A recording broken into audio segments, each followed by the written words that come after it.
कांग्रेस के महासचिव गुलाम अहमद मीर हमारे साथ बात करने के लिए मौजूद हैं। मीर साहब, सबसे पहला सवाल ये है कि एक घटना 22 तारीख को कायराना आतंकी हमला पहलगाम में देखने को मिला।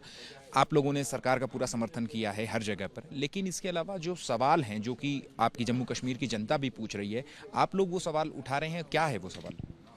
नहीं, सवाल तो बाद की बात आएगी, मगर फ़िलहाल हम हर तरीके से इस वाक़े की मज़म्मत, ये एक इंसानियत पर अटैक था, ये कश्मीरियत पर अटैक था, ये जम्मू कश्मीर की माशियत पर अटैक था। किसी तरीके से भी इनको किसी भी एंगल से, किसी भी कॉर्नर से सपोर्ट नहीं मिलना चाहिए।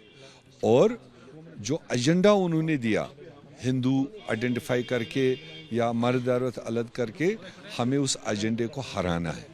और उसके लिए जम्मू कश्मीर तो खड़ा हुआ है, पूरे भारत को इसमें खड़ा होना पड़ेगा, न कि उनके एजेंडे को आगे बढ़ाना। तो इसलिए अगर उस एजेंडे को, उनके उस पॉलिसी को अगर हराना है, तो इस वक्त एक ही रास्ता है, हिंदू मुस्लिम सिख ईसाई आपस में है, भाई भाई, ये नारा गूंजना चाहिए, ताकि उन टेररिस्ट्स और उनको भेजने वालों को एक मैसेज आए कि इतनी इनकी हरकत की वजह से हिंदुस्तान बटने वाला नहीं, हिंदुस्तान में कोई एटमॉस्फेयर हिंदू मुस्लिम का बनने नहीं देंगे, बल्कि हम अपने मुल्क के अंदर है, सारे मुल्क के वासी हैं, मुल्क की जिम्मेदारी है सब शहरियों को यकसान समझना, यकसान चलाना, ये मैसेज आज जानी चाहिए। लेकिन कांग्रेस के ही कुछ नेता हैं, रणदीप सुरजेवाला ने भी आज ट्वीट किया बाकायदा सोशल मीडिया पर। उन्होंने कुछ जो फैक्चुअल जो बातें हैं इस पूरे अटैक में वो भी उठाई, और उन्होंने कहा कि जिस तरीके से सर्वदलीय बैठक में सरकार ने ये कहा था कि जून 2025 तक बैसरन घाटी जो है वो खुलनी ही नहीं थी, लेकिन लोकल ऑफिशियल्स, पोनी राइडर, इसके अलावा जो आसपास के जो होटेलियर्स हैं, ये कह रहे हैं कि नहीं, बैसरन घाटी तो मार्च में भी खुली रहती है, अप्रैल में भी खुली रहती है, और ज़्यादातर टूरिस्ट जो है वहीं जाते हैं। कल राहुल जी के साथ में हम मुख्यमंत्री जी से मिले और लेफ्टिनेंट गवर्नर साहब से मिले। ये सिचुएशन को लेफ्ट राइट करने वाली बातें हैं, और मैं भी टूरिज्म मिनिस्टर रहा हूँ दो बार, और आज भी टूरिज्म मिनिस्टर ने, टूरिज्म डिपार्टमेंट ने यह खोज करने की कोशिश की कि कब बैसरन किसके परमिशन से मिलता था। ऐसा कोई सबूत ही नहीं है कि कोई परमिशन मांगता था टूरिज्म डिपार्टमेंट और फिर दूसरा एजेंसी परमिशन देता था तब चलता था। ये तो लोकल, कुछ लोग तो विंटर में भी जाते रहे, जिनको जो सुनल आवर्स है, शूटिंग्स के लिए लोग जाते थे, शूटिंग वाले ज़रूर डिपार्टमेंटों से एनओसी लेते होंगे, मगर सैलानी तो मौका देखकर चलते थे। तो ये मैं पहली बार सुन रहा हूँ कि ये जून में खुलना था पहले खुल गया, या मई में खुलना था तो पहले क्यों खुल गया। ये इनकी इंटरनल बातें हैं।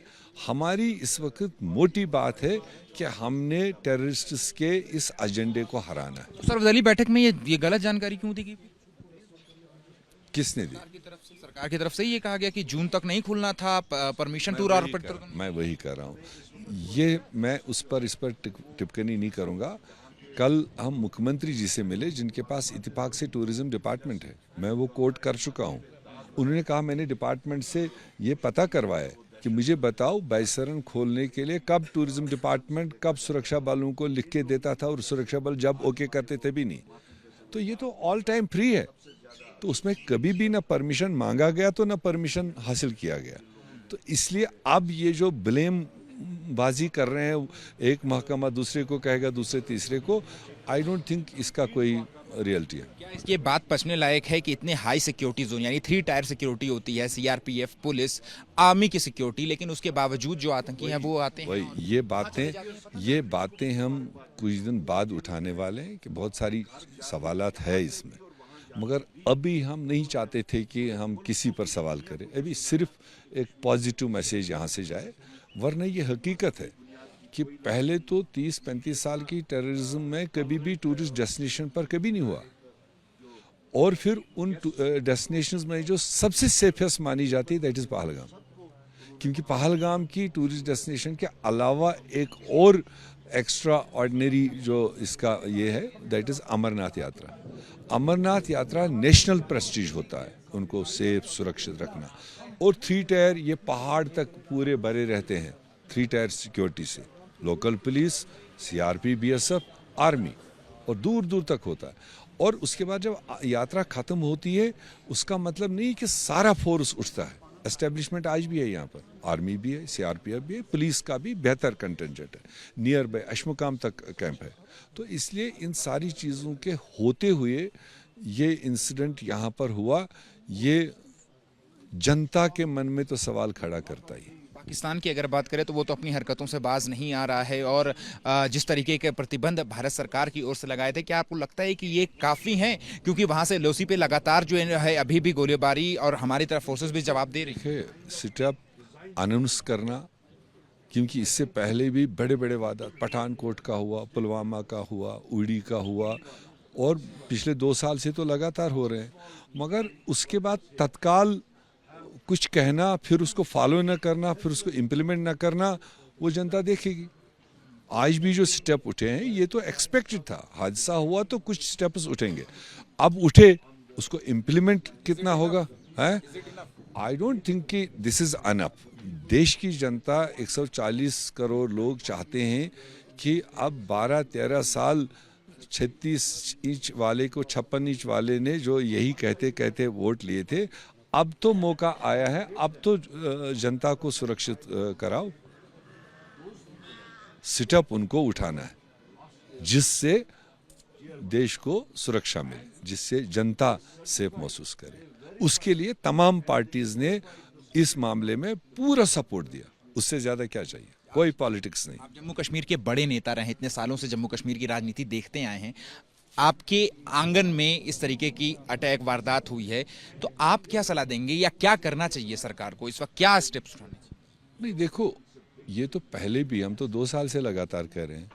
अगर उनने एक स्टेप देश को समझाते समझाते लिया कि मैंने जम्मू कश्मीर में अमन कायम करना है, तो उसमें 370 आड़े हैं, हटाया। अगर उनने कहा मुझे देश में अमन कायम, जम्मू कश्मीर में अमन कायम करना है, स्टेट को तोड़ना है, तोड़ दिया।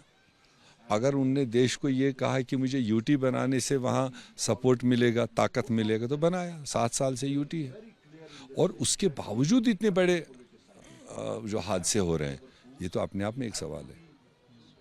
और जबकि सारी अथॉरिटीज मरकजी हुकूमत के हाथ में, सुरक्षा बल, इंटेलिजेंस एजेंसीज, जिस तरह से भी उन्होंने चाहा 7 साल से किया।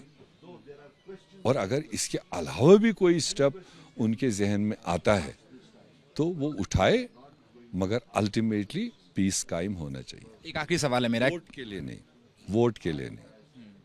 एक आखिरी सवाल है मेरा कि पाकिस्तान ने जिस तरीके की हिमाकत की है, जवाब देने की आप बात कर रहे हैं, लेकिन वहाँ पर तो जो बयानबाजियाँ हैं नेताओं की वो नहीं रुकी है। बिलावल भुट्टो ने यहाँ तक कह दिया कि अगर सिंधु नदी में पानी नहीं बहेगा तो फिर खून की नदियाँ बहेंगी। यही अल्फाज हाफिज सईद भी उठाता रहा है।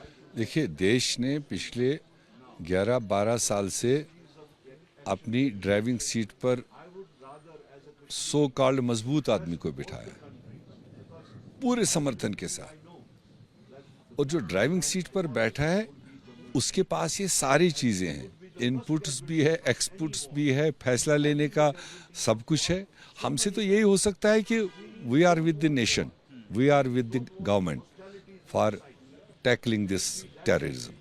हम तो इतना ही कह सकते हैं, rest it is with the government of India. ठीक है, शुक्रिया बात करने के लिए। कैमरा पर्सन राजिंदर सिंह के साथ अहमद बिलाल, एबीपी न्यूज़, पहलगाम।